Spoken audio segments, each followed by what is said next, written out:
All right, so today we're diving into something I think a lot of our listeners can relate to. Yeah.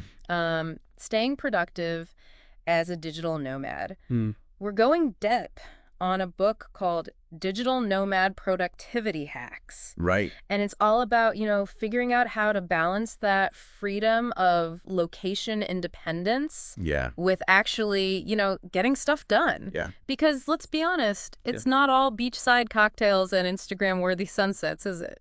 No, it definitely takes a certain kind of discipline, Yeah, totally. would you say? I think that, the constant change and new experiences that Yeah. draw people to this lifestyle can Mhm. also be the biggest distractions. For sure. Yeah. So that brings us to the first hack we're going to unpack here, Right. which is the importance of establishing a solid routine, Hmm. even when your surroundings are constantly shifting. Exactly. And the key here is what the book calls anchor habits. Okay. These are specific actions that signal your brain to transition into work mode. So think of it like a ritual that tells your mind, Right. okay, playtime's over. It's time to focus. So like how some people have that morning coffee ritual, Right. and once they've had that first sip, they're ready to tackle their inbox. Precisely. Got it. But instead of just listing apps like Streaks for habit tracking, Okay. let's think about how to actually design effective anchor habits for nomads. Yeah. The key is to make them portable and adaptable to different environments. Okay, so give us an example. Okay. What would a good anchor habit look like for someone who's constantly on the move? Well, it could be something as simple as creating a specific playlist that you only listen to when you're working. Interesting. Or maybe it's a 5-minute meditation routine that you do before you open your laptop. Right? The important thing is that it's something you can do consistently no matter where you are. That's interesting. So it's less about the specific action Right. and more about creating a mental association Yeah. between that action and work mode. Exactly. And these anchor habits also help reduce decision fatigue, Mm-hmm. which is a huge drain on productivity. Right. By automating certain parts of your day, you free up mental energy to focus on the tasks that really matter. That makes a lot of sense. Right. So once you've got your anchor habits in place, Mhm. the next step is figuring out how to actually structure your workday. Right.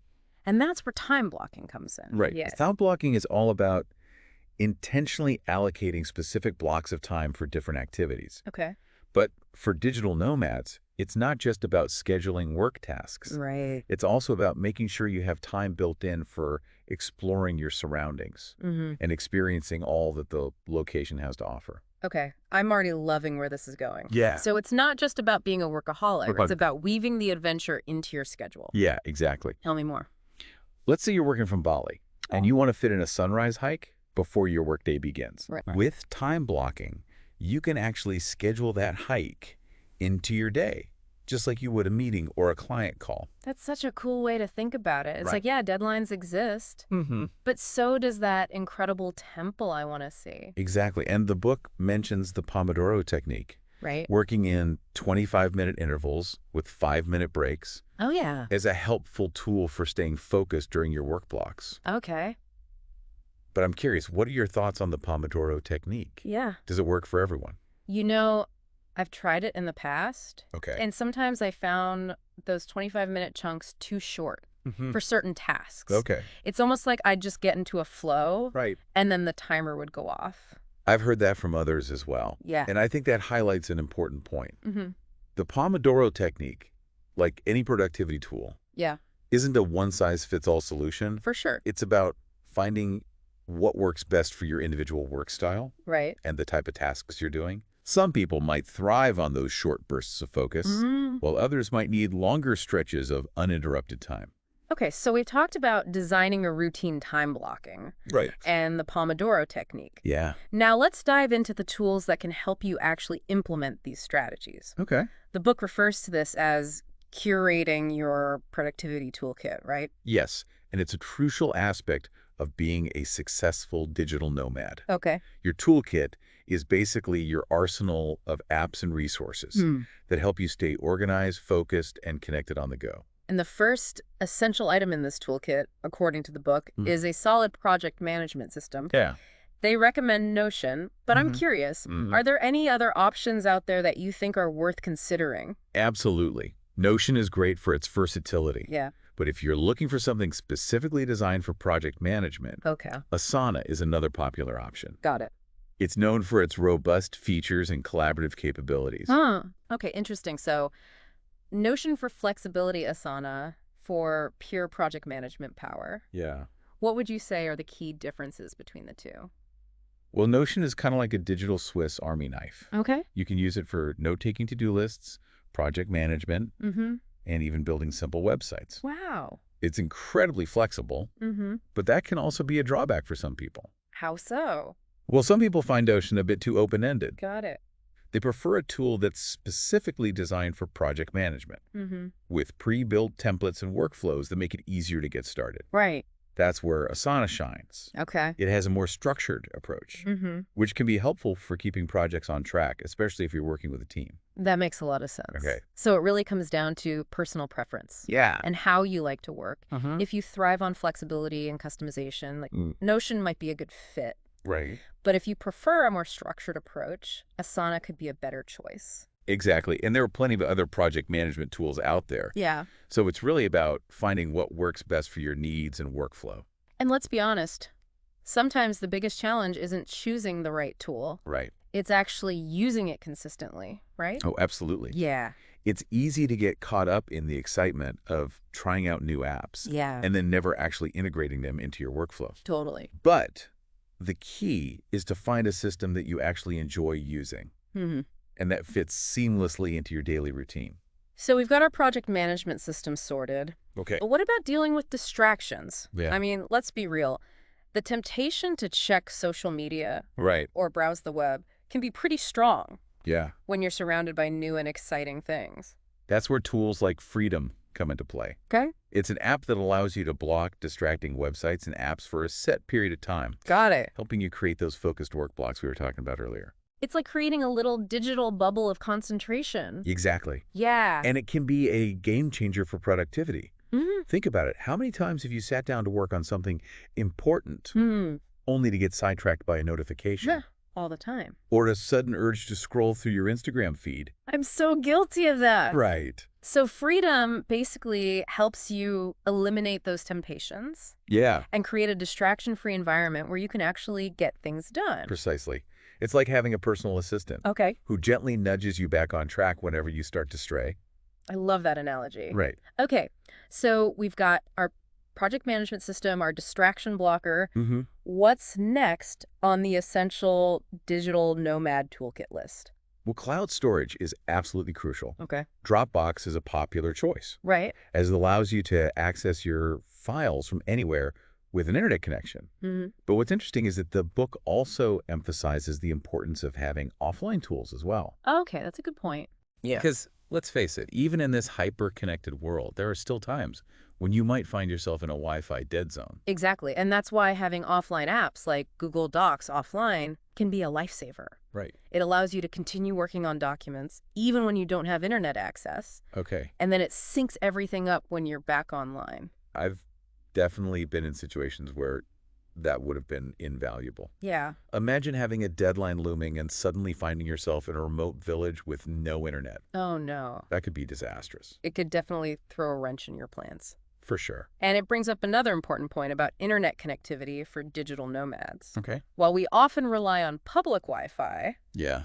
it's not always reliable or secure.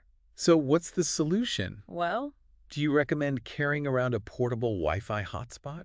I think it's a wise investment for any digital nomad who relies heavily on a stable internet connection. Okay, so let's recap our essential digital nomad toolkit so far. We've got a solid project management system like Notion or Asana, Right. a distraction blocker like Freedom, Sure. cloud storage like Dropbox, Mm-hmm. offline apps like Google Docs offline, Right.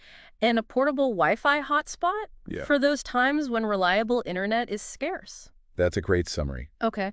And I think it highlights the importance of being prepared for anything Mm-hmm. when you're working on the go. Yeah.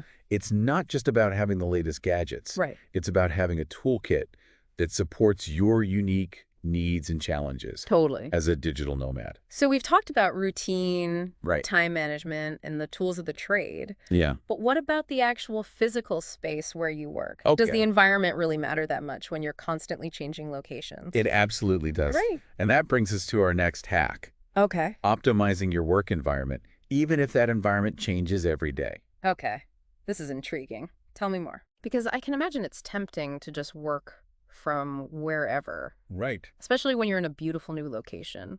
It is tempting, but the truth is, Hmm. your surroundings play a huge role in your ability to focus and be productive. Okay. And for digital nomads, this might mean getting creative with your workspace. So what are some practical tips for optimizing your work environment as a digital nomad? Okay. Because I'm picturing like setting up shop in a hammock on the beach, Right. which sounds idyllic, but maybe not the most practical. Maybe not for everyone. Yeah. But the good news is there are plenty of resources and strategies that can help you create a productive workspace, Okay. no matter where you are. All right. The book actually recommends an app called Work From, Okay. which lists cafes and co-working spaces with reliable Wi-Fi Right.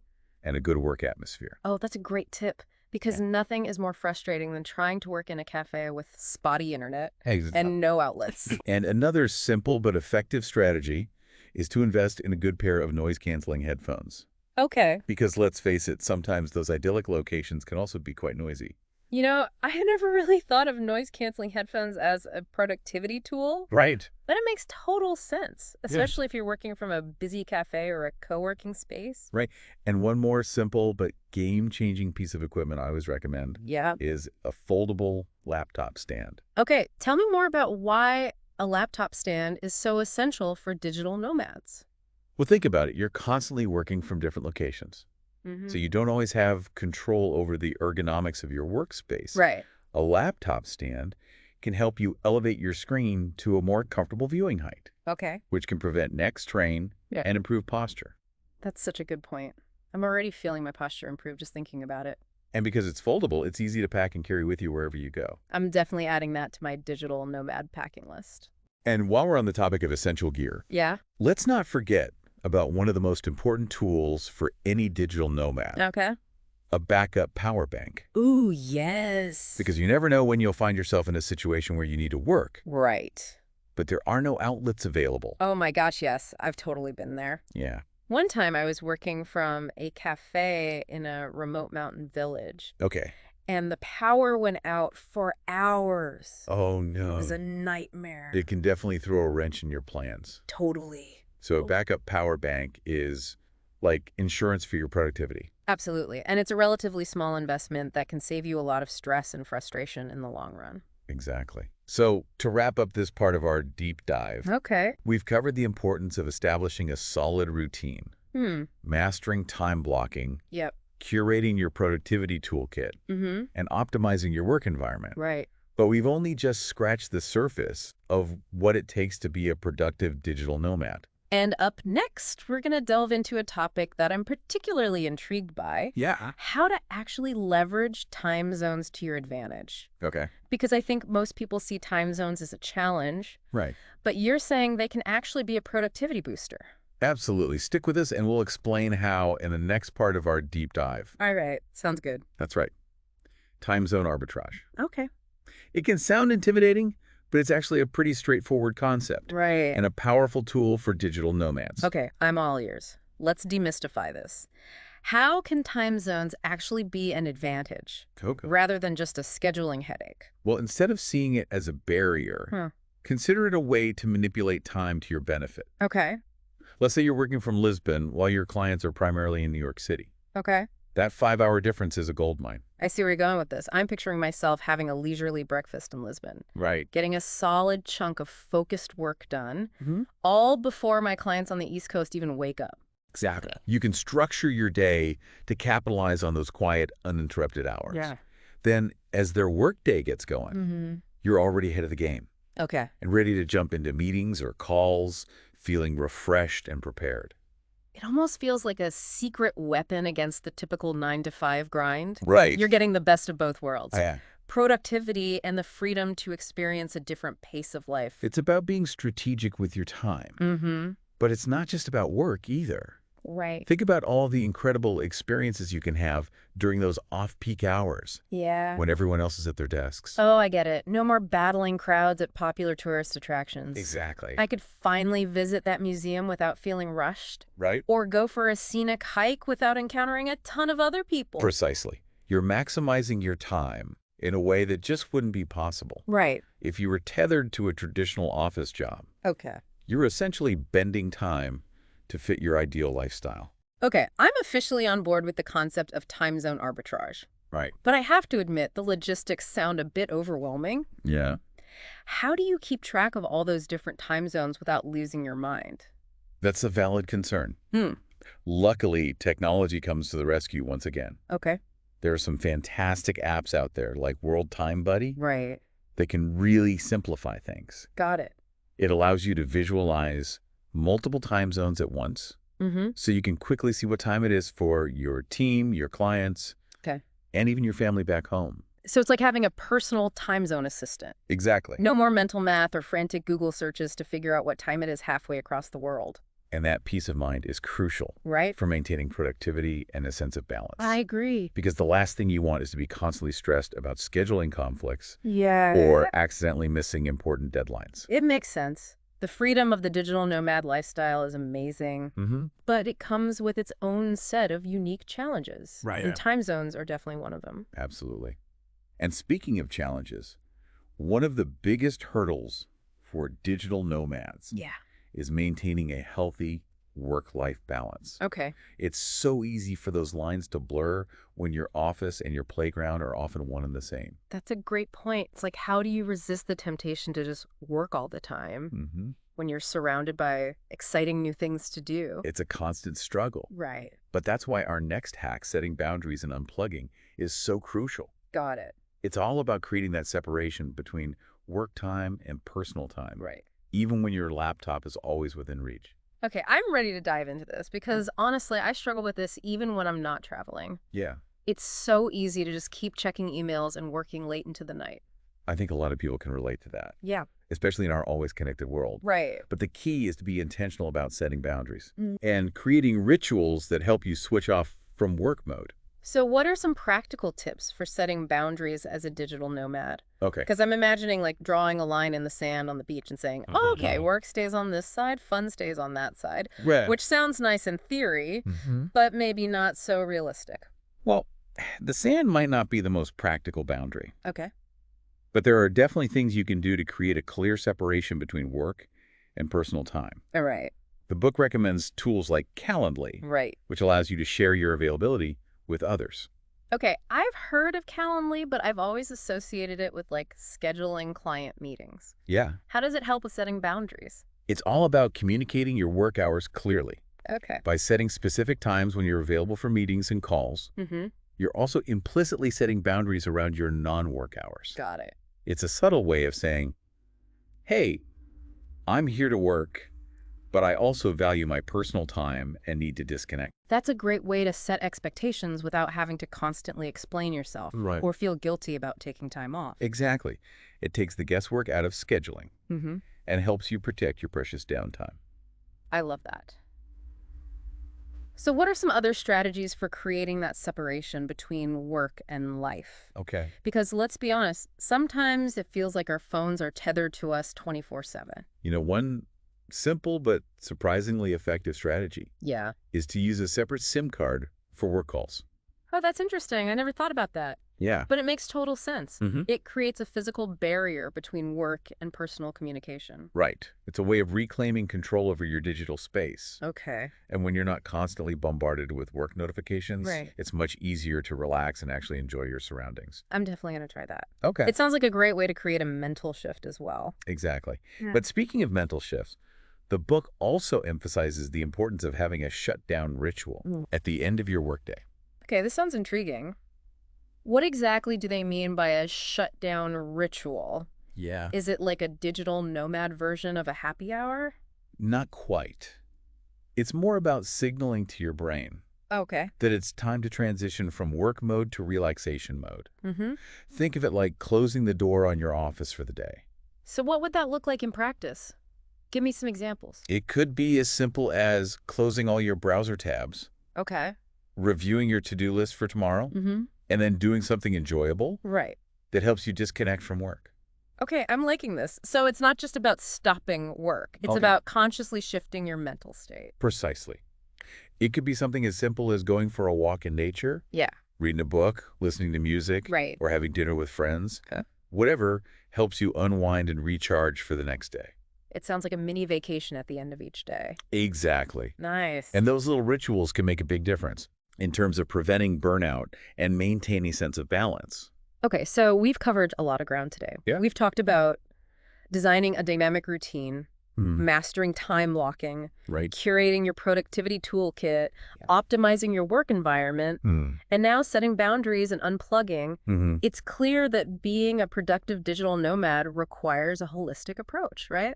Absolutely. Hmm. It's not just about working harder, it's about working smarter Yeah. and creating a lifestyle that supports your well-being. And speaking of well-being, our next topic is something that's often overlooked in the productivity conversation, Right. prioritizing health and wellness. It's so important. Yes. And it's something that can easily fall by the wayside when you're constantly on the move. Right. But the truth is your health is your greatest asset, especially as a digital nomad. Okay, I'm ready to dive into this because I can imagine it's challenging to maintain healthy habits Yeah. when you're constantly changing locations and don't have a regular routine. It definitely requires some extra effort and creativity. Right. But the good news is Yeah. there are plenty of ways to stay healthy on the go. So what are some practical tips for prioritizing your health and wellness as a digital nomad? Okay. Because I'm picturing myself like trying to find a gym in a remote jungle village, Yeah. which might be an adventure, Okay. but not necessarily the most convenient way to exercise. Well, finding a gym might not always be an option. Right. But that doesn't mean you have to sacrifice your fitness routine. Okay. One of the simplest and most effective ways to stay active on the go is to do bodyweight workouts. Oh, I've seen those online. Yeah. You can get a really great workout using just your own body weight, and you can do them anywhere. Exactly. Yeah. No need for fancy equipment or a gym membership. Yeah, You can literally do them in your hotel room, in a park, or even on the beach. I love that. It's so portable and adaptable. Right. And speaking of things that are portable and essential for health, Yeah. let's talk about hydration. Because I know I tend to forget to drink enough water when I'm traveling, especially if I'm exploring a new city or hiking in the mountains. That's a common problem. Yeah, And dehydration can really sap your energy and affect your productivity. right. The book actually recommends an app called Water Llama, Okay. which sends you reminders throughout the day to make sure you're staying hydrated. Oh, I love that. Yeah, It's like having a little hydration buddy in your pocket. exactly. Ew. And it can be really helpful for establishing healthy habits, Right. especially when you're in a new environment and your routine is disrupted. So we talked about exercise and hydration. Okay. What about food? Yeah. Because I know eating healthy can be a challenge when you're traveling, Right. especially if you're on a budget or don't have access to a kitchen. That's true, but it's not impossible. Okay. One of the best strategies for eating healthy on the go is to embrace meal prepping. Okay, I've heard of meal prepping, Yeah. but I usually associate it with like spending a Sunday afternoon cooking up a week's worth of food in Tupperware containers. How does that work when you're a digital nomad and don't necessarily have a home base? Well, the key is to adapt the concept to your nomadic lifestyle. Instead of prepping for a whole week, you could prep for a day or two at a time. Okay, that makes sense. So how would you go about meal prepping as a digital nomad? It can be as simple as visiting a local market and stocking up on fresh fruits, vegetables, nuts, and seeds. Okay, I'm already loving this idea. Yeah. It's like a culinary adventure in itself. Exactly. And it allows you to experience the local cuisine and culture Mm-hmm. while still making healthy choices. Right. You could even try incorporating local ingredients into your meal prep. Oh, that's such a cool idea. Yeah. Imagine creating a delicious salad with fresh produce from a farmer's market in Tuscany, Yeah. or whipping up a smoothie with exotic fruits from a street vendor in Thailand. Exactly. It's a way of turning meal prep into a fun and exciting part of your travel experience. I'm totally on board with this approach. It's like healthy eating doesn't have to be boring or restrictive. It Yeah. can be a way to explore new flavors and cultures. Absolutely. And speaking of exploring new things, Yeah. one final tip I always recommend for digital nomads Okay. is to incorporate unique experiences into your routine. Okay, this sounds intriguing. Give me an example. Well, let's say you're staying in a coastal town. Okay. Instead of starting your day with your usual coffee routine, Right. why not try a sunrise yoga session on the beach? Oh my gosh, that sounds amazing. Yeah.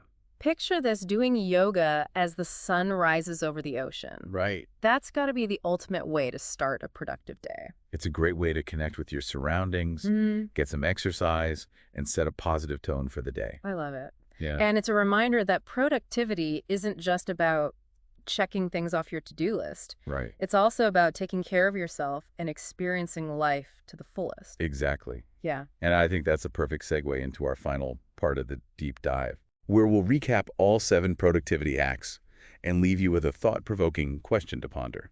Welcome back. After diving into all these digital nomad productivity hacks, I'm feeling inspired to level up my own work game. Yeah. No matter where I am in the world. It's amazing what you can learn from people who have really Yeah. cracked the code of this lifestyle. Yeah, totally. It's not just about working from cool places. There's a real art to it. It's a skill. Yeah. So let's do a quick recap of the 7 productivity hacks we've talked about today. Okay. Starting with drum roll, please. Right. Designing a dynamic routine. Ah, yes, the foundation. Yes. We talked about the power of anchor habits. Right. Those little things that tell your brain Yeah. it's time to work even when your surroundings are constantly changing. And those habits can be anything from a 5-minute meditation to that first sip of coffee, Right. in a charming new cafe. Exactly. It's about finding what works for you. Personalization is key. Yes. And then we moved on to mastering the art of time blocking. Yes. Where we talked about the importance of intentionally allocating blocks of time for both work tasks and, importantly, for experiencing that location you're in. Right, because what's the point of being a digital nomad if you're just glued to your computer all day? Exactly. We also touched on the Pomodoro technique. Yes. That idea of working in those focused bursts and how it can be helpful, but not for every task or every person. Right. It depends on what works for you. Then we went into the world of tools and apps. Yeah. Curating that productivity toolkit. Your arsenal. We talked about the pros and cons of different project management systems, like the flexibility of Notion versus the structured approach of Asana. Right. We talked about the importance of having cloud storage like Dropbox for accessibility and offline apps like Google Docs offline for when you're off the grid. When you're in that internet dead zone. Yes, and of course, for the hyper-connected digital nomad, Right. a portable Wi-Fi hotspot is non-negotiable. Can't forget that. Can't forget it. Then we shifted gears to focus on optimizing your work environment, even when you're constantly on the move. Yes, we talked about using resources like the Work From app Right. to discover cafes and co-working spaces with reliable Wi-Fi. Yeah. Good work atmosphere. Right, and for those times when you need to block out distractions, Yes. noise-canceling headphones are a must. Yes, absolutely. And we can't underestimate the power of a simple foldable laptop stand. Right. I mean, for good posture. Good posture. Avoiding neck strain. So important. And let's not forget that essential backup power bank. Yes, you never know. I've been there. A power outage is going to happen. Yes. Now, one of the most fascinating hacks we talked about was embracing time zone arbitrage. Well, yeah. That idea of using time zones to your advantage.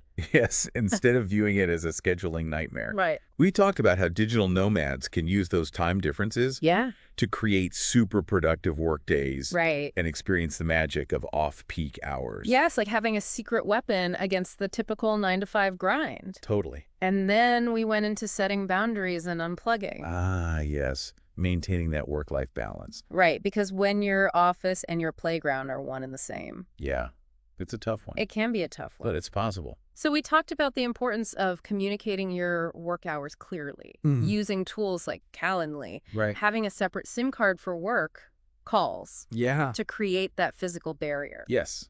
And a shutdown ritual. Yeah. At the end of the day. That shutdown ritual. To signal to your brain it's time to relax. So important. And finally, we wrapped up by talking about the importance of prioritizing health and wellness. Yes. Even when you're on the move. Right. We explored the benefits of bodyweight workouts for staying fit anywhere. Hydration apps like Water Llama for reminding you to drink enough water. Yes, stay hydrated. Yes, and the joys of meal prepping with local market finds Yes. to stay nourished while experiencing new cultures. Right. You don't have to eat unhealthy food. Exactly. And let's not forget about incorporating those unique experiences